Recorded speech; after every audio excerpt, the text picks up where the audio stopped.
Une nuit d'octobre 1997, dans une région paisible d'Australie, deux adolescentes marchent le long d'une route isolée, sous un ciel étoilé. Elles s'éloignent de leur campement pour rejoindre une fête, quand un véhicule ralentit à leur hauteur. Une très mauvaise rencontre qui va sceller leur destin. Ce qu'elles vont subir est l'un des calvaires les plus terrifiants jamais documentés en Australie et dans le monde. Derrière ce crime, deux hommes au passé trouble, déjà bien connus des services de police. Pourquoi ces jeunes filles, décrites par leurs proches comme prudentes et responsables, se sont-elles retrouvées dans leur voiture? Quels indices inattendus permettra aux enquêteurs de remonter jusqu'au coupable? Et surtout, pourquoi l'un des meurtriers était-il toujours en liberté malgré un passé criminel déjà très chargé? Aujourd'hui, je vous raconte les détails de l'affaire des meurtres des lycéennes de Bega. Une histoire dans laquelle chaque détail révélé est plus glaçant que le précédent, qui a changé à jamais le système judiciaire australien.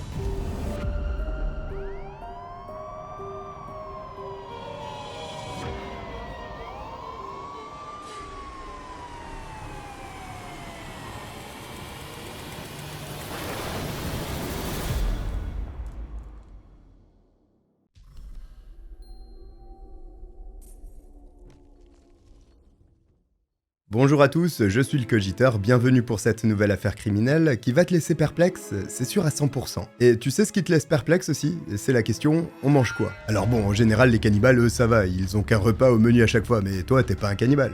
Enfin, j'espère. Bref, penser au repas, c'est souvent le début du stress. Bon, sauf pour les cannibales, oui. Tu cherches une idée, tu te demandes ce qu'il te reste au frigo, t'as pas envie de retourner faire les courses. Et en plus, tu sais que si tu vas repartir avec une pizza surgelée qui va transformer tes fesses en volcan. Eh bah ça, c'était mon quotidien, jusqu'à ce que je découvre HelloFresh. Avant, je passais mon temps à improviser mes repas, à acheter trop ou mal, et à jeter des trucs périmés. Et au final, je mangeais toujours les mêmes plats. Qui te donne le volcan. En fait, c'est pas cuisiner qui est compliqué, c'est de savoir quoi cuisiner et d'avoir tout sous la main pour que ce soit confortable. C'est HelloFresh qui change tout et qui est la solution. En une livraison, je reçois exactement les ingrédients frais et déjà dosés pour toutes mes recettes de la semaine. Plus besoin de réfléchir au menu. Je découvre de nouvelles recettes à chaque semaine, je cuisine des plats variés sans prise de tête et surtout, je gaspille rien. Tout est en juste quantité. Les aliments sont de qualité, les viandes sont origine France comme la plupart des autres ingrédients, les recettes sont créées par des chefs français. Et avec l'appli, je peux mettre en pause mes livraisons, changer la livraison et même me faire livrer sur mon lieu de vacances. Tout est simple, flexible et fluide. Résultat, plus de charge mentale, plus de casse-tête au supermarché et j'ai redécouvert le plaisir de cuisiner, même après de longues journées de travail. Et même si certains pensent que youtubeur c'est pas un travail. Le plus fou c'est que j'ai pas besoin d'être une star des fourneaux, les repas sortent toujours nickel. Et là où c'est encore mieux, c'est qu'avec mon offre exclusive dans le lien en description ou avec le QR code qui s'affiche, tu as jusqu'à 85 € offerts sur 4 box. 3 cadeaux offerts au fil des semaines. Soit tes repas à partir de moins de 3 € par repas par personne. Mais attention, cette offre est réservée aux nouveaux clients ou ceux qui n'ont pas commandé depuis 1 an en France. Alors gagne du temps et du confort avec HelloFresh et scanne le QR code à l'écran ou clique sur le lien en description pour en profiter maintenant, c'est que comme ça que tu auras ces avantages. Le 5 octobre 1997 est un jour de vacances scolaires à Bega, une petite ville australienne de Nouvelle-Galles du Sud, où la vie se coule paisiblement. Contrairement à Paris, le soir de la victoire de la Ligue des Champions. Mais c'est pas grave, on a gagné. Bon, le crime, pardon. L'air est encore doux à Bega, malgré l'arrivée imminente de l'été austral. Et comme souvent à cette période de l'année, un groupe d'adolescents a installé un campement dans les collines boisées, près de la plage de Tatra. Ils ont planté leur tente à White Rock, un lieu qui n'a pas été choisi au hasard. L'endroit offre une vue imprenable sur l'océan, en plus de permettre aux jeunes des environs d'assouvir leurs besoins d'indépendance. Pour y accéder, il faut d'ailleurs emprunter une piste de terre sinueuse bordée d'eucalyptus, un chemin discret, qui contribue à nourrir le sentiment d'isolement ressenti quand on s'y trouve. Cependant, cela reste un bon compromis familial, parce que les maisons des campeurs en herbe qui s'y posent régulièrement ne sont qu'à quelques kilomètres de là. Ils peuvent donc profiter de leur liberté sous la surveillance bienveillante, mais distante, de leurs parents. Je pense que c'est bien l'ambiance la plus anxiogène pour ceux qui regardent du true crime régulièrement. Isolé, difficile d'accès et en pleine nature. Franchement, toquer à la porte de l'appartement de Jeffrey Dahmer pour savoir s'il est là est sûrement moins dangereux. Bref, dans le groupe d'adolescents installés à White Rock ce jour-là, il y a deux amies très proches, Nicole Collins et Lauren Barry. Elles fréquentent toutes les deux le même lycée, mais sont dans des classes différentes parce qu'elles n'ont pas le même âge. Nicole est l'aînée des deux. Du haut de ses 16 ans, elle est assez extravertie et n'a jamais peur d'aller vers les autres. Son charisme et son sourire contagieux attirent facilement les gens vers elle. Pourtant, ce week-end-là, malgré l'enthousiasme qu'elle montre, on voit que quelque chose la tracasse. Nicole vient de vivre une rupture amoureuse, qui l'affecte plus qu'elle ne veut le laisser paraître. Heureusement, elle peut compter sur Lorraine pour essayer de lui remonter le moral, même si cette dernière présente un caractère bien différent du sien. À 14 ans, c'est une adolescente beaucoup plus réservée que Nicole. Lorraine est quelqu'un de calme, qui préfère généralement la tranquillité de son foyer familial à l'agitation qui règne dans les groupes. Ce qui lie profondément les deux amis, et leur a toujours permis de surmonter leurs différences d'âge, comme de tempérament, c'est leur passion commune pour l'équitation. Elles passent de longues heures à chevaucher ensemble dès qu'elles ont du temps libre. Un rituel qui a façonné entre elles une remarquable complicité au fil des années. Malgré sa grande timidité, Lorraine est très sensible et fait preuve d'une loyauté à toute épreuve envers ses proches, notamment envers Nicole. Quand le long week-end de la fête du travail s'est profilé, les filles ont donc immédiatement vu une occasion d'en profiter pour se retrouver. Par chance, Graham Collins, le père de Nicole, n'a pas hésité à mettre la main à la pâte, parce qu'il s'avère que le campement installé pour le groupe n'est pas improvisé. 2 jours plus tôt, l'homme a lui-même préparé le site à White Rock, pour permettre à sa fille de passer du temps avec ses amis, dans les meilleures conditions possibles. White Rock n'est situé qu'à 3 km de la maison familiale des Collins, une distance suffisamment courte pour que les jeunes puissent faire des allers-retours quand ils souhaitent prendre une douche, se changer ou même partager un bon repas. Soucieux de leur sécurité, Graham passe tout de même régulièrement vérifier que tout va bien pour eux, depuis 2 jours. Il le fait d'ailleurs dans l'après-midi du 5 octobre, avant de s'en retourner chez lui. Le soir venu, l'ambiance est détendue autour du feu de camp. Les adolescents discutent et rigolent en écoutant de la musique ou évoquent la rentrée scolaire qui approche avec une certaine mélancolie. Bon, ils font pas que ça, ils picolent aussi, mais j'imagine qu'ils se gardent bien de le dire à Grammy quand ils le voient. Dans le lot, seule Nicole ne semble pas s'amuser comme elle le devrait. Elle est très préoccupée parce qu'elle sait que son ex-petite amie participe à une fête qui a lieu à Callaroo, à près de 7 km de là. Elle n'a qu'une envie, aller le retrouver pour pouvoir discuter avec lui de leur rupture, qu'elle ne parvient vraiment pas à digérer. Après avoir pesé le pour et le contre, Nicole décide de se rendre à Callaroo, et Lorraine propose de l'accompagner. Il est environ 21h quand les deux amis quittent le campement ensemble. Pour expliquer son départ au reste du groupe, Nicole leur annonce qu'elle s'en va mettre sa vie sur les rails, avant de s'éloigner dans l'obscurité. Équipée d'une simple lampe torche et d'une bouteille de soda mélangée à un peu d'alcool, les deux amies s'engagent sur un sentier forestier qui rejoint la route principale. Et on peut dire qu'elles ont du courage, parce que si en voiture Callaroo se trouve à un quart d'heure de route de là, à pied cela représente environ 1h30 de trajet. Elles ne le savent pas encore, mais ce choix va sceller leur destin de la plus terrible des manières. Parce qu'au même moment, à plusieurs kilomètres de là, 2 hommes roulent à bord d'une Ford Telstar. Leslie Camilleri, 28 ans,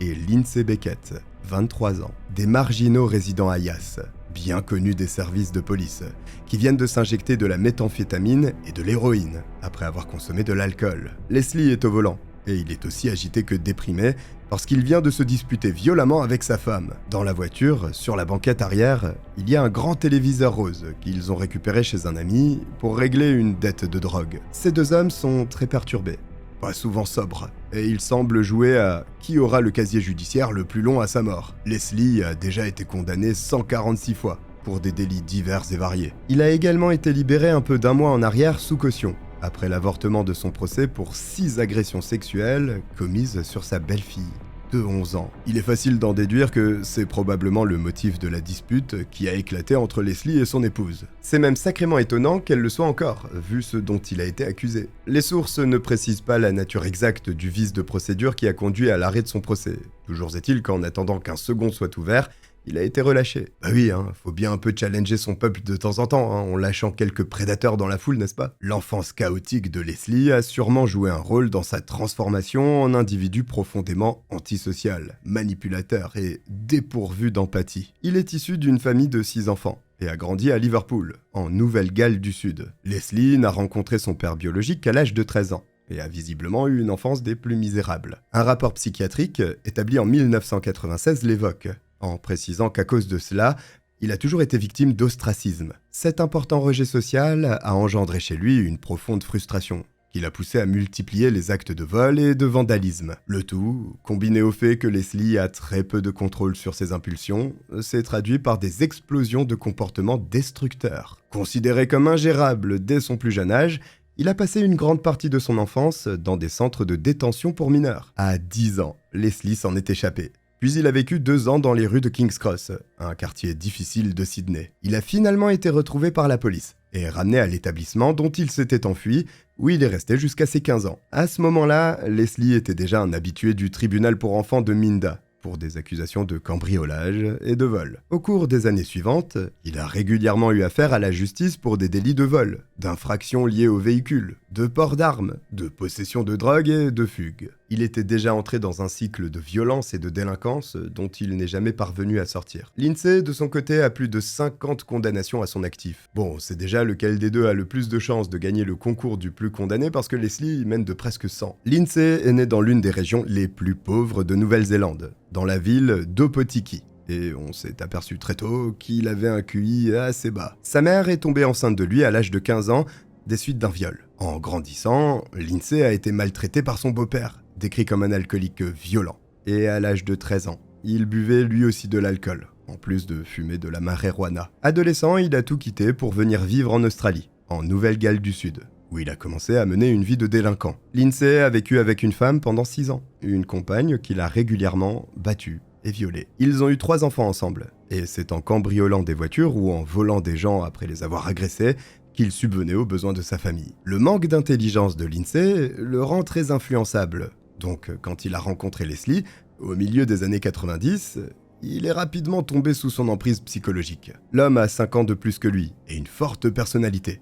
Donc il l'a immédiatement pris pour une sorte de mentor. Son maître Yoda du crime version AliExpress, quoi. Depuis qu'ils se sont croisés pour la première fois, Leslie et Lindsay s'associent régulièrement, surtout pour voler des voitures. Enfin, s'associer n'est pas vraiment le terme adéquat parce que ils ne sont pas égaux dans leur rapport. Leslie traite parfois Lindsay comme un chien, vu qu'il l'oblige à dormir sous le porche de sa maison en attendant ses ordres. Un bon gros connard avec un crétin violent à sa botte. Le duo de choc. Pour en revenir au soir du 5 octobre 1997, il est environ 22h, quand leur voiture arrive sur la route qui relie les villes de Tatra et Bega, à l'endroit précis, où Lorraine et Nicole marchent en file indienne sur le bas-côté. Quand il aperçoit 2 silhouettes féminines dans la nuit, Leslie décide de s'arrêter. Ce qui s'est passé ensuite fait encore l'objet de controverses aujourd'hui. Si l'on en croit Lindsay, les filles auraient accepté volontairement que les 2 hommes les déposent quand elles leur ont dit qu'elles allaient à Kalarou. Mais tous leurs proches, eux, sont catégoriques.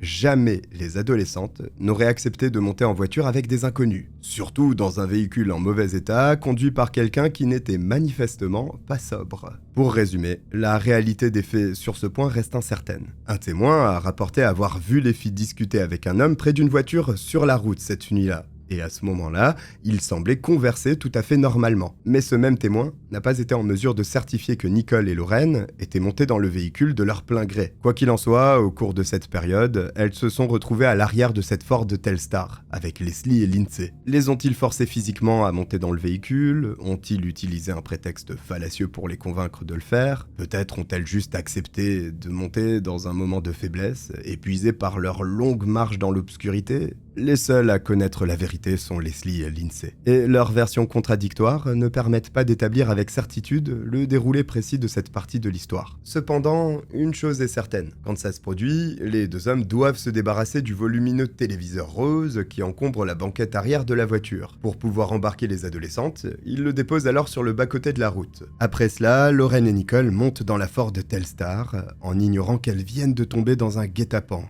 qui va déboucher sur un calvaire long de 12 heures. Le véhicule prend d'abord la direction de la plage de Tatra. Le groupe y reste un moment. Puis Leslie suggère un bref passage par le campement, à White Rock, pour que les adolescentes puissent prévenir leurs amis. Pour s'y rendre, ils engagent donc la voiture sur un chemin de terre accidenté. Et rapidement, elle commence à racler le sol sur les ornières. Cet imprévu agace fortement Leslie. C'est là que tout bascule, parce que son humeur change brutalement. Il sort un couteau à cran d'arrêt et se retourne vers les adolescentes apeurées pour leur ordonner de se taire, tout en menaçant de les poignarder si elles tentent de s'enfuir. Leslie demande également à Lindsay de s'équiper de son propre couteau et lui obéit sans hésiter, avant d'encourager les filles à ne pas discuter les ordres de son complice. C'est à cet instant que Nicole et Lorraine découvrent avec stupeur que les portes arrière sont équipées de sécurité enfant et que les lèvres-vitres ont été retirées. Au-delà des menaces de Leslie, elles sont de toute façon dans l'incapacité totale de sortir du véhicule. Le piège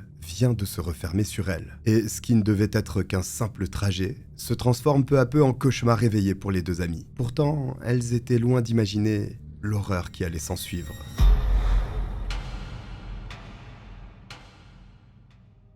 Sous la menace de leurs couteaux, les adolescentes sont désormais retenues captives par Leslie et Lindsay. La Ford Telstar fait donc demi-tour et abandonne le chemin de terre menant au campement pour rejoindre la route principale. Leslie, toujours plus imprévisible sous l'effet des substances qu'il a prises, conduit très nerveusement. Il prend la direction d'une décharge, située sur Old Wallagoot Road, à Callaroo. Voilà un endroit isolé, parfaitement adapté au sinistre projet qui germe dans son esprit. La voiture s'arrête dans l'obscurité, loin de toute habitation. Et c'est là que commence l'indicible. Sans aucune pitié, Leslie ordonne à l'une des filles de sortir avec lui, pendant que Lindsay reste dans la voiture avec l'autre. Les deux hommes commencent alors à agresser sexuellement les adolescentes terrifiées.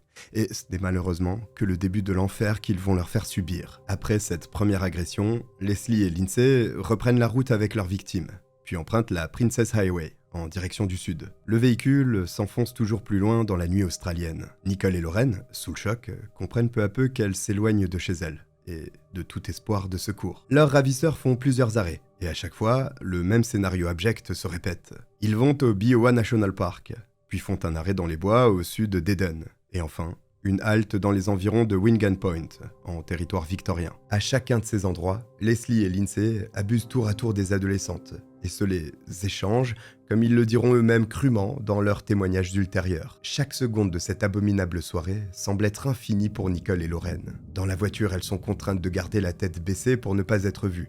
Et si elles osent parler ou pleurer, Leslie menace de les poignarder sur le champ. Entre-temps, les deux hommes continuent de s'injecter régulièrement des doses supplémentaires de méthamphétamine, ce qui ne fait qu'amplifier leur comportement erratique et violent. À un moment donné, Leslie fatigue. Alors il passe le volant à Lindsay et s'endort, sans vraiment savoir où il va. Ce dernier continue de rouler vers le sud, et fait visiblement une grossière erreur. Lorsque Leslie se réveille et réalise où il se trouve, il entre dans une colère noire. Il hurle à Lindsay qu'il ne voulait pas aller là, mais à Sydney, en mentionnant les ponts. Leslie fait en réalité allusion à certains ponts situés sur la Hume Highway, près de Sydney, qui surplombent de profonds ravins. Son intention était d'y jeter les corps des filles, pour qu'ils ne soient jamais retrouvés. Et il n'en faut pas plus pour que Lorraine et Nicole, épuisées et traumatisées à l'arrière du véhicule, commencent à comprendre que leur ravisseur ne compte pas les libérer. En s'armant de tout le courage qu'elle a, l'une d'elles ose poser la question qui les hante toutes les deux et demande à leurs agresseurs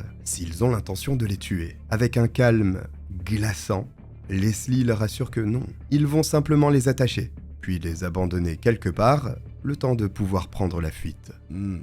Des paroles aussi crédibles que celles d'un politique français, hein. Évidemment, il n'en pense apparemment pas un mot, parce que, peu après, il souffle à Lindsay une phrase qui ne laisse aucun doute sur ses réelles intentions. Les filles ne peuvent pas repartir. Et ben voilà. C'est alors que le jour commence à se lever. Après une nuit entière d'errance, marquée par le calvaire de deux jeunes victimes innocentes, la voiture roule maintenant sur la Monaro Highway, en direction de Bombala. Leslie est déterminée à mettre fin à cette macabre odyssée, et cherche un endroit isolé pour ce faire. C'est précisément ce qu'il trouve lorsque la voiture passe à proximité d'un lieu appelé Fiddler's Green Creek. Lindsay repère un petit chemin qui s'enfonce dans la forêt et demande à Leslie ce qu'il en pense. Ce dernier l'observe attentivement et remarque que la végétation est dense, qu'il n'y a aucune habitation en vue et que l'isolation sonore semble parfaite. Le lieu apparaît idéal, donc Leslie accepte d'aller l'explorer. Il est environ 8h du matin quand la voiture s'engage sur ce chemin forestier le 6 octobre 1997. Les premiers rayons de soleil percent à travers les arbres.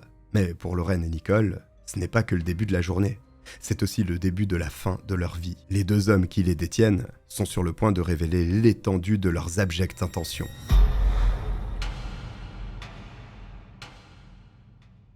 La Ford Telstar s'arrête au bout du chemin forestier sur lequel elle s'est engagée. Aux alentours, il n'y a rien, que des arbres à perte de vue et le son lointain d'un cours d'eau. Fiddler's Green Creek, un nom presque poétique pour un lieu qui va devenir le théâtre d'une abominable barbarie. Leslie et Lindsay font sortir Nicole et Lorraine de la voiture. Leurs jambes, engourdies après cette interminable nuit, peinent à les porter. Mais leurs ravisseurs, toujours armés de leurs couteaux, les forcent à s'enfoncer dans la forêt. Le sol est très inégal, couvert de racines et de pierres. Alors en cours de route, les adolescentes trébuchent plusieurs fois.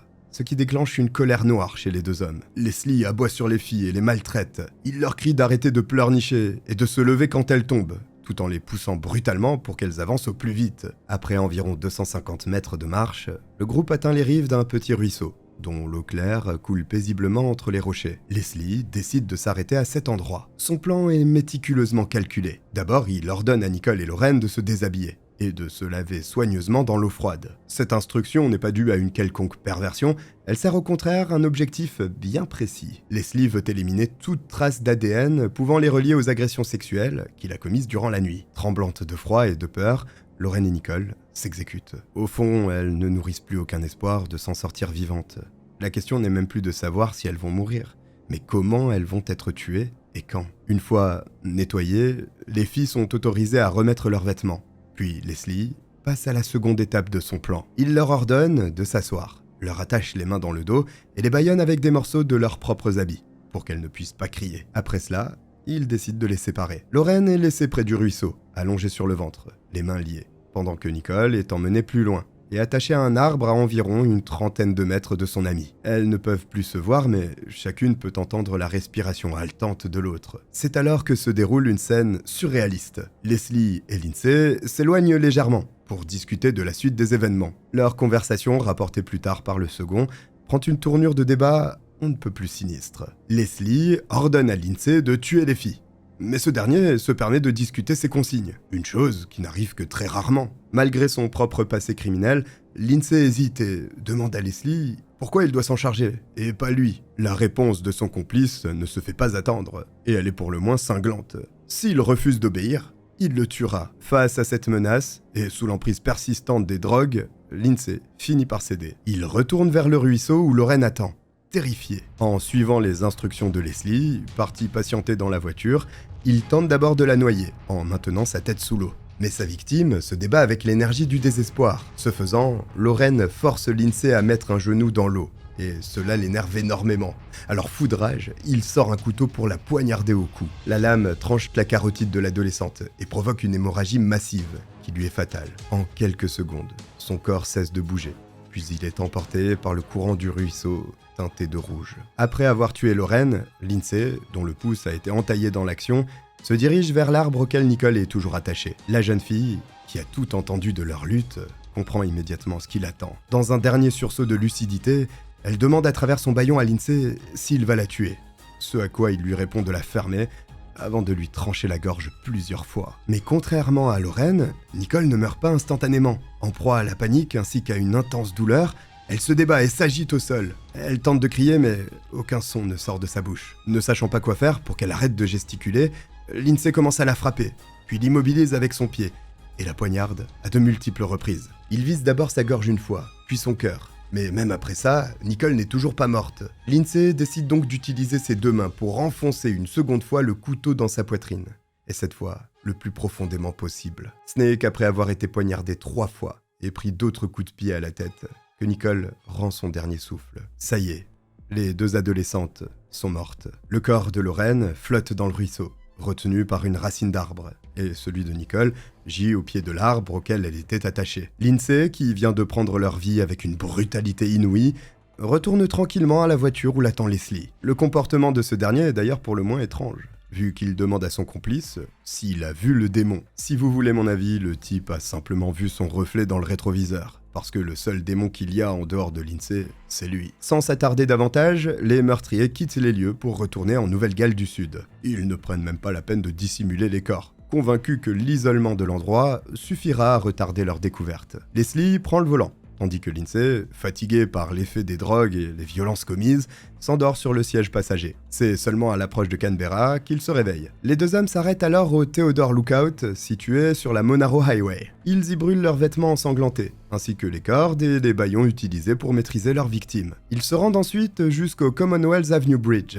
à Canberra, où ils jettent leurs couteaux dans le lac Burley Griffin, avant de retourner à Yass. 2 jours plus tard, le 8 octobre, Leslie et Lindsay se rendent à Sydney et séjourne plusieurs jours chez le frère du premier. Durant cette période, il passe 6 heures dans une station de lavage auto à Campbelltown, une banlieue au sud-ouest de la ville. Ils vont jusqu'à retirer les sièges et les tapis de la voiture pour les nettoyer méticuleusement, afin d'effacer toute trace de sang ou d'ADN. Le duo retourne ensuite à Canberra pour détruire d'autres preuves avant de faire le trajet jusqu'à Bega. Leur objectif est de retrouver le téléviseur rose qu'ils ont abandonné sur le bord de la route, parce que Leslie craint de le voir devenir un indice pouvant mener la police jusqu'à eux. Cette recherche s'avère infructueuse. Par chance, l'appareil a déjà été récupéré par un employé municipal qui, sans le savoir, vient de sauver un indice d'une importance capitale.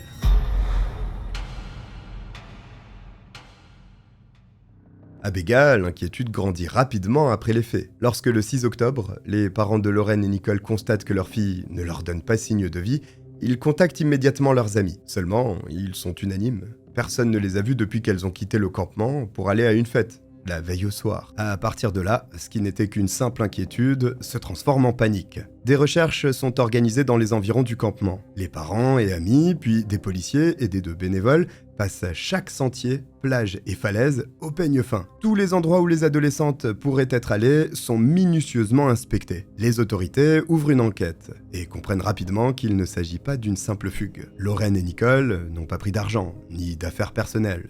Mais surtout, elles sont responsables et préviennent toujours leurs parents en cas de déplacement. L'angoisse étreint toute la communauté de Bega. Alors, cette petite ville, au sein de laquelle tout le monde se connaît, se mobilise entièrement. Pendant que des équipes de recherche continuent de quadriller chaque parcelle de terrain située entre le campement et Kalaroo, des affiches sont placardées partout. La police met également en place une ligne téléphonique spéciale, dans l'espoir de recueillir d'éventuels témoignages. L'homme qui dirige les recherches, le détective Shane Box, devient rapidement proche des familles des victimes. Il est lui-même père de 2 filles, et cette affaire le touche profondément. Donc il s'investit corps et âme dans l'enquête. Shane passe des heures à interroger les amis des adolescentes, à tenter de retracer leurs derniers mouvements et à explorer chaque piste qui lui est soumise, aussi ténue soit-elle. Mais les jours passent et les proches de Lauren et Nicole restent sans aucune nouvelle d'elles. Les médias s'emparent de l'affaire. Et les visages des 2 amis passent sur toutes les chaînes de télévision australiennes. Leurs parents y lancent des appels poignants, demandent à quiconque aurait des informations de se manifester auprès des autorités. Les principaux indices retrouvés durant l'enquête sont une chemise et un sweat appartenant à Lauren. Les vêtements ont été découverts près d'un chemin de terre, non loin de la décharge de Old Wallagoot Road, par un groupe de recherche local. La chemise présente des traces de sperme de Leslie. Mais à ce moment-là, les enquêteurs ne le savent pas encore. Alors elle est remise avec le sweat à la mère de Lauren, qui les range soigneusement. Après 3 semaines de recherches intensives qui n'ont rien donné de concluant, la police doit se résoudre à réduire les effectifs déployés sur le terrain. Seule une petite équipe d'enquêteurs continue de travailler sur le dossier, désormais classé comme disparition inquiétante. C'est alors qu'un détail, en apparence anodin, refait surface. Un témoin affirme avoir vu un téléviseur rose abandonné sur le bord de la route de Bega Tatra, à proximité de l'endroit où les filles ont été aperçues pour la dernière fois. Entre-temps, l'objet incongru a été ramassé par un employé municipal et déposé à la décharge. Parallèlement, les enquêteurs reçoivent un tuyau de la part d'un informateur de Yass, qui leur parle de Leslie Camilleri et Lindsay Beckett. L'homme raconte que les 2 individus ont eu une étrange réaction en voyant la disparition des adolescentes passer dans le journal. Leslie a dit qu'il était sûr que les flics allaient essayer de leur coller ça sur le dos. Pour cette raison, les policiers se penchent sur le profil des 2 hommes et découvrent qu'ils ont chacun un impressionnant casier judiciaire. Plus troublant encore, ils apprennent que Leslie a été relâchée il y a peu de temps, et après avoir été accusée d'agression sexuelle sur une mineure. Et par un heureux hasard, la police fait une découverte cruciale à Canberra, le 25 octobre 1997. Une voiture volée est retrouvée là-bas. Et à l'intérieur, il y a des cartes détaillées de la région de Bega, ainsi que divers objets appartenant à un certain Lindsay Beckett. Cette découverte change tout. 2 jours plus tard, le 27 octobre, la police fédérale australienne arrête Lindsay pour vol de voiture. Le lendemain, les enquêteurs interrogent également Leslie, son acolyte habituel, lui aussi arrêté entre-temps pour violation de sa libération sous caution, et incarcéré. Face aux policiers, les 2 hommes jouent d'abord la carte de l'ignorance. Ils nient catégoriquement toute implication dans la disparition des adolescentes. et conteste avoir abandonné un téléviseur sur le bord de la route. Leslie tente même de brouiller les pistes, en admettant avoir voyagé avec une télé qu'il prétend avoir déposée dans un magasin Saint Vincent de Paul. En voyant qu'ils n'obtiendront rien de lui, les enquêteurs décident d'utiliser une approche psychologique sophistiquée pour faire craquer Lindsay. Lors de son premier interrogatoire, il garde délibérément la question du téléviseur rose pour la fin. Quand il le mentionne finalement, les policiers observent attentivement le comportement de Lindsay, et la soudaine nervosité qu'il affiche confirme leurs soupçons. Pendant son second interrogatoire, il place stratégiquement des photographies des victimes face visible sur la table. En les voyant, Lindsay les retourne immédiatement, révélant ainsi sa culpabilité de manière évidente. Les enquêteurs exploitent également la dynamique qui existe entre les deux complices. Sachant qu'ils sont détenus séparément et ne peuvent pas communiquer, ils disent à Lindsay que Leslie a déjà tout avoué. C'est évidemment faux, mais cela exerce sur lui une pression psychologique considérable. Cependant, le moment décisif survient lorsque les enquêteurs accordent une pause cigarette à Lindsay. Les suspects sont souvent plus vulnérables en dehors du cadre formel de la salle d'interrogatoire. Et c'est précisément durant cette pause qu'il commence à craquer. Pour finir, l'utilisation d'une carte géographique fournit à Lindsay un moyen concret de révéler l'emplacement des corps. Cette technique facilite elle aussi l'obtention d'aveux complets, qui provoque l'effondrement du château de cartes le 12 novembre 1997. Ce qui suit est l'un des récits morbides les plus détaillés et glaçants de l'histoire criminelle australienne. Pendant des heures, Lindsay relate le calvaire enduré par Lorraine et Nicole, sans rien omettre. Il décrit les multiples agressions sexuelles qu'elles ont subies, leur voyage nocturne à travers 2 États, et finalement, la manière dont il les a tuées, sur ordre de Leslie. Les enquêteurs victoriens sont alertés, et Lindsay est conduit sur place pour les mener en personne à l'endroit où se trouvent les corps. Le 13 novembre, soit plus d'1 mois après leur disparition, les dépouilles de Lorraine et Nicole sont enfin localisées. Peu après, Leslie est informé de la trahison de son complice, et il construit rapidement une version des faits qui le place en spectateur passif. Sa réaction est calculée. Il prétend qu'il était sous l'emprise totale des drogues, et que pendant la majorité du temps passé avec les filles, il dormait dans la voiture. Selon le récit de Leslie, Lindsay aurait agi seul, et le premier n'aurait réalisé la gravité de la situation qu'en voyant le second revenir couvert de sang dans la forêt victorienne. Mais cette version ne convainc personne. L'ADN de Leslie, présent sur la chemise de Lorraine, est à lui seul une preuve accablante que ce qu'il raconte n'est pas la vérité. Les 2 hommes sont alors inculpés de l'enlèvement, du viol et du meurtre des adolescentes. Le détective Shane Box, qui a passé des semaines aux côtés des familles, a la douloureuse tâche de leur annoncer la terrible nouvelle. Il ne peut retenir ses larmes lorsqu'il leur confirme que Nicole et Lorraine ont bien été retrouvées, mais qu'elles sont mortes dans d'atroces circonstances. Le téléviseur rose, cet objet banal jeté sur le bord de la route, s'est avéré être l'indice crucial qui a permis de résoudre l'affaire. S'il n'avait pas été laissé là, ou été récupéré à temps par un employé municipal, les corps des victimes n'auraient peut-être jamais été retrouvés, et 2 immondes meurtriers auraient probablement réussi à échapper à la justice pendant un bon moment. Un procès pour double meurtre attend Leslie et Lindsay à présent, et les révélations choquantes les concernant ne vont pas s'arrêter là.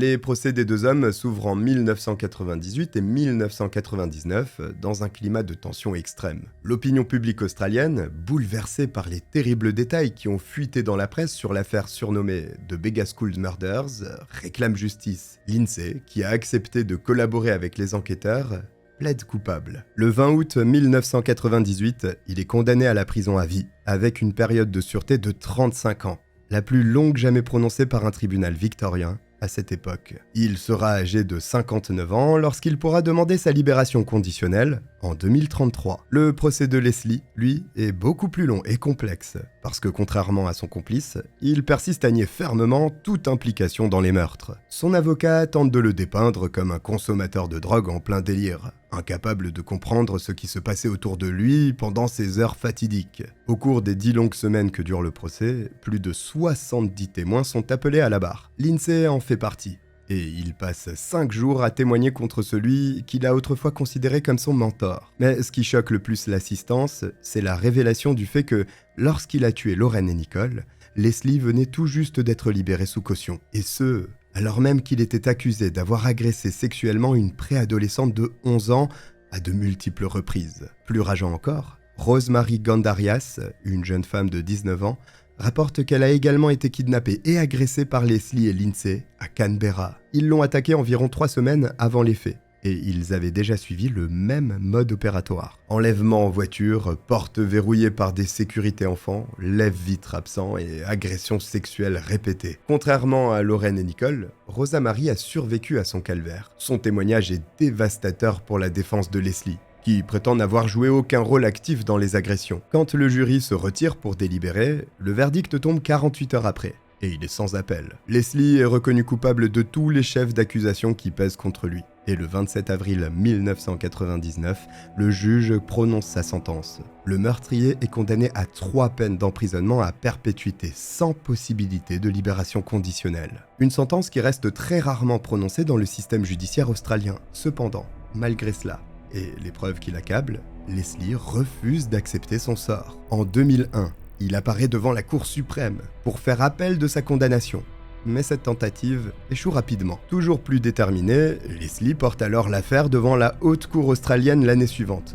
Mais une fois de plus, sa requête est rejetée. Un second refus qui scelle définitivement son sort, parce qu'il n'a plus aucun recours. Leslie va vieillir et mourir en prison. Et ce, même si sa vie carcérale est loin d'être paisible. Parmi les criminels endurcis, les meurtriers d'enfants occupent le bas de l'échelle sociale. Dès son arrivée en prison, il devient la cible de nombreuses menaces de mort de la part des autres détenus. L'administration pénitentiaire est contrainte de le placer en détention protégée, à l'écart du reste des prisonniers. Les révélations faites durant le procès ont déclenché une vague d'indignation dans tout le pays. Comment un homme avec un tel casier judiciaire, qui plus est accusé de crimes sexuels graves sur une mineure, a-t-il pu être remis en liberté? Cette question conduit à une réforme majeure du système judiciaire australien, notamment à travers le By Amendment Act de 1998 en Nouvelle-Galles du Sud, qui durcit considérablement les conditions de remise en liberté sous caution pour les récidivistes. Malheureusement, l'Australie n'a pas fini d'entendre parler des meurtriers de Lorraine et Nicole. En février 2010,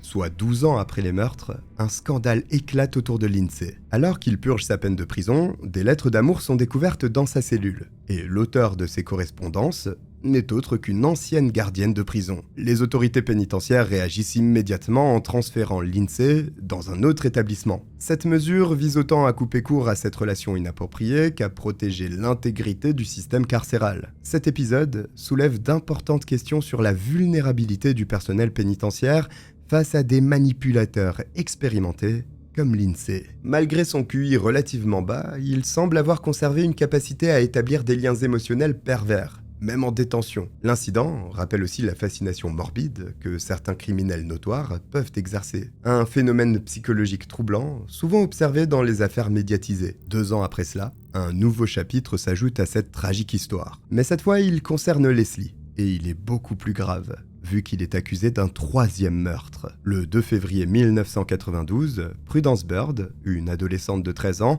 avait disparu sans laisser de traces de son domicile familial à Glenroy, une banlieue de Melbourne. Sa grand-mère l'avait déposée chez elle dans la matinée, et lorsqu'une amie est passée la voir en début d'après-midi, la maison était vide. La table était mise pour le déjeuner, mais Prudence n'était nulle part. Son sac à main et ses effets personnels étaient toujours là. Seule l'adolescente manquait à l'appel. Cette disparition inexpliquée a déclenché une vaste opération de recherche, mais sa piste n'a jamais pu être remontée. En 2012, Leslie purge déjà plusieurs peines d'emprisonnement à perpétuité pour les meurtres de Lorraine et Nicole. C'est à ce moment que l'enquête sur la disparition de Prudence connaît un rebondissement spectaculaire. Les enquêteurs établissent un lien entre Leslie et cette affaire restée non résolue. Confronté par les autorités, il nie pendant des mois, pour finalement reconnaître sa responsabilité dans la mort de Prudence. Mais il reste un élément intriguant là-dedans, le désaccord entre les policiers et le criminel concernant le mobile du crime. Selon certaines théories initiales, le meurtre de Prudence pourrait avoir été lié à des représailles contre sa famille, notamment son grand-père, qui aurait eu des connexions avec le monde criminel de Melbourne. D'autres sources évoquent un lien potentiel avec le tristement célèbre braquage de Russell Street à Melbourne en 1986,